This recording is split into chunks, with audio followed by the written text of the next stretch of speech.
മലയാളികൾക്ക് ക്രിസ്മസ് സമ്മാനവുമായി എത്തിയിരിക്കുകയാണ് റെയിൽവേ. ക്രിസ്മസിന് നാട്ടിലേക്ക് പോകാൻ ടിക്കറ്റ് കിട്ടിയില്ലെന്നോർത്ത് ഇനി വിഷമിക്കേണ്ട. ക്രിസ്മസ് തിരക്ക് കണക്കിലെടുത്ത് ഇന്ത്യൻ റെയിൽവേ കേരളത്തിലേക്ക് 10 സ്പെഷ്യൽ ട്രെയിനുകൾ പ്രഖ്യാപിച്ചിരിക്കുകയാണ്.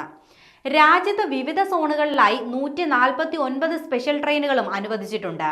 കൂടാതെ ശബരിമല തീർത്ഥാടകർക്ക് സുഗമമായി യാത്ര ഉറപ്പാക്കാൻ 416 സ്പെഷ്യൽ ട്രിപ്പുകളും ഷെഡ്യൂൾ ചെയ്തിട്ടുണ്ട്. കേന്ദ്ര റെയിൽവേ മന്ത്രി അശ്വിനി വൈഷ്ണവാണ് ട്രെയിനുകൾക്ക് അനുമതി നൽകിയത്.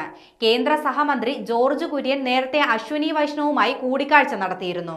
ക്രിസ്മസും ശബരിമല സീസണും പരിഗണിച്ച് യാത്രകൾ സുഗമമാക്കാൻ വേണ്ട സൗകര്യങ്ങൾ ചെയ്യണമെന്നായിരുന്നു അദ്ദേഹം ആവശ്യപ്പെട്ടത്. അതിനു പിന്നാലെയാണിപ്പോൾ കൂടുതൽ സർവീസുകളുമായി റെയിൽവേ അധികൃതർ എത്തിയിരിക്കുന്നത്.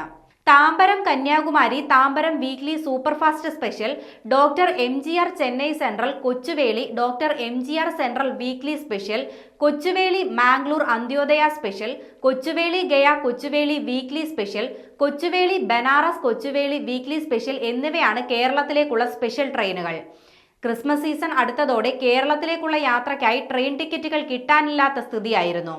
അവധി സീസൺ ആയതിനാൽ നിരവധി മലയാളികളാണ് അടുത്ത ദിവസങ്ങളിലായി കേരളത്തിലേക്ക് എത്തുക. ട്രെയിൻ ടിക്കറ്റുകൾ നേരത്തെ തന്നെ കാലിയായത് യാത്രക്കാർക്ക് വലിയ പ്രതിസന്ധിയാണ് സൃഷ്ടിച്ചത്. ട്രെയിൻ ടിക്കറ്റുകൾ കിട്ടാനില്ലാഞ്ഞതോടെ അവസരം മുതലെടുത്ത് ടിക്കറ്റ് ചാർജ് ഇരട്ടിയിലധികമാക്കി എയർലൈൻ കമ്പനികളും സ്വകാര്യ ബസ്സുകളും രംഗത്തെത്തിയിരുന്നു. യാത്രക്കാരുടെ പോക്കറ്റ് കാലിയാക്കുന്ന നടപടിയായിരുന്നു ഇത്. ഇതോടെയാണ് കേരളത്തിലേക്ക് അവധിക്കാലത്ത് സ്പെഷ്യൽ ട്രെയിനുകൾ വേണമെന്ന ആവശ്യം ശക്തമായത്. ഇതിന് പിന്നാലെയാണിപ്പോൾ കൂടുതൽ സ്പെഷ്യൽ ട്രെയിനുകൾ അനുവദിച്ചിരിക്കുന്നത്.